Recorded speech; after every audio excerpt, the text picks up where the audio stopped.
Good evening students.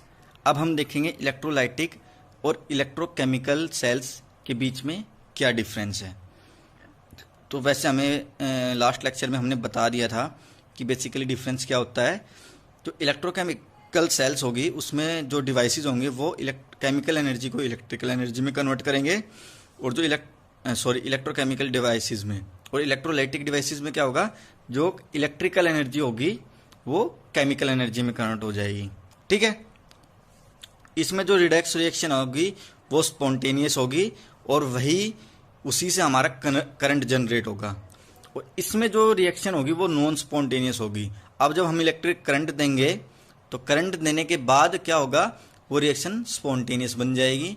तो chemical energy किस में कन्वर्ट हो गई, इलेक्ट्रिकल एनर्जी किस में कन्वर्ट हो गई, केमिकल एनर्जी में, क्योंकि रिएक्शन स्टार्ट हो जाएगी इलेक्ट्रिक करंट देते ही। और कब तक वो रिएक्शन होती रहेगी, जब तक हम वो करंट बंद ना कर दें। ठीक है। जो इलेक्ट्रोकेमिकल सेल्स होंगी उसमें जो दोनों हाफ सेल्स हैं वो अलग अलग वेसल में सेटअप होगी। जैसे हमने लास्ट लेक्चर में पढ़ा था, जेडन का वेसल अलग है और ये वेसल अलग है। ठीक है।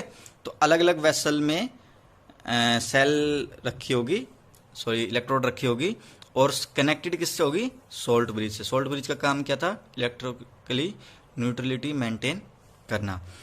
और इसमें जो दोनों रोड होगी वो एक ही बिकर में होगी, मतलब एक ही वेसल में होगी। ठीक है।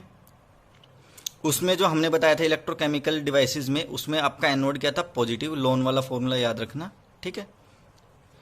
उसमें जो एनोड था वो पॉजिटिव था और कैथोड था उसमें नेगेटिव था। इसमें क्या होगा, इसमें अपोजिट होगा, इसमें एनोड नेगेटिव होगा और कैथोड आपका क्या होगा, पॉजिटिव। ठीक है। इसमें जो इलेक्ट्रोकेमिकल डिवाइसेस है उसमें हमने देखा था जो इलेक्ट्रॉन थे वो एनोड से कैथोड में जा रहे थे एक्सटर्नल सर्किट में। इसमें जो इलेक्ट्रॉन होंगे वो कैथोड से एनोड में जाएंगे by an external source, like battery use कर सकते हैं। ठीक है। उसकी वजह से कैथोड से एनोड में इलेक्ट्रॉन जाएंगे।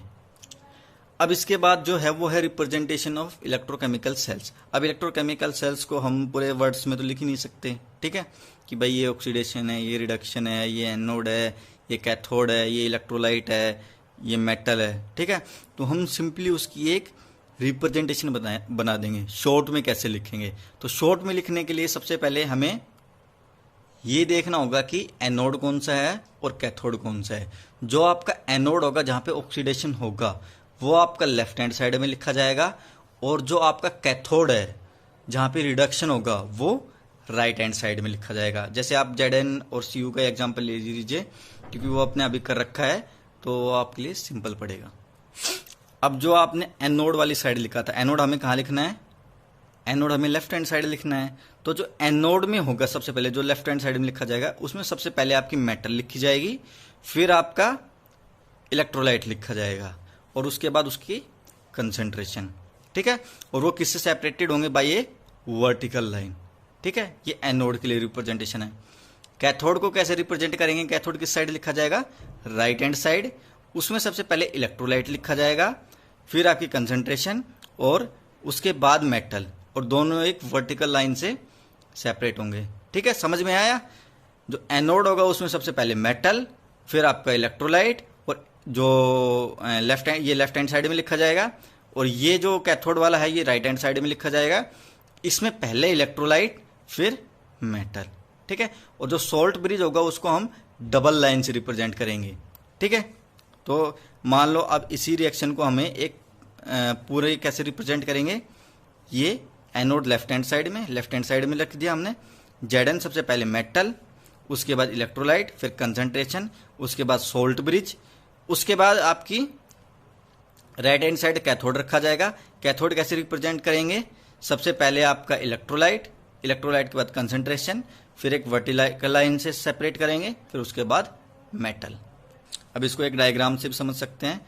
जैसे यहाँ पे आपका लेफ्ट हैंड साइड में आपका नेगेटिव चार्ज था, राइट हैंड साइड में पॉजिटिव। तो यहाँ पे जेडन का एनोड था हमारा, उसके बाद उसका ऑक्सीडेशन हुआ, तो ये जेडन टू पॉजिटिव का इलेक्ट्रोलाइट। ठीक है। उसके बाद डबल लाइन रिप्रेजेंट करेगी सोल्ट ब्रिज को, फिर Cu टू पॉजिटिव का इलेक्ट्रोलाइट, यहाँ पे रिडक्शन होगा, और ये कैथोड का एनोड।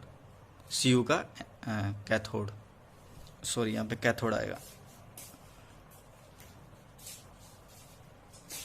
ठीक है, अब इसको एक एग्जांपल से समझने की कोशिश करते हैं।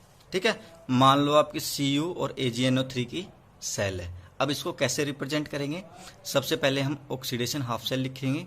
क्या होगा वो? Cu का आपका ऑक्सीडेशन होगा, Cu2 पॉजिटिव में कन्वर्ट होगा बाय लॉस ऑफ 2 इलेक्ट्रॉन। उसके बाद right hand side reduction half cell लिखेंगे। रिडक्शन हाफ सेल में क्या होगा? जो Ag होगा आपका, Ag 2 इलेक्ट्रॉन लेके Ag में कन्वर्ट होगा। ठीक है, तो आपकी ओवरऑल रिएक्शन क्या होगी?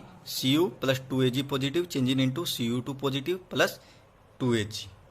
अब सेल कैसे रिप्रेजेंट करेंगे? लेफ्ट हैंड साइड में क्या रखना है हमें? एनोड वाला। ठीक है, एनोड पे क्या होता है? ऑक्सीडेशन।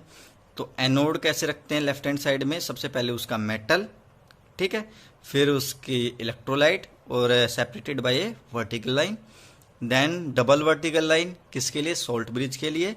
उसके बाद आपका रिडक्शन हाफ सेल जो कैथोड पे होता है। ठीक है, तो Ag पॉजिटिव और एक सिंगल वर्टिकल लाइन और Ag।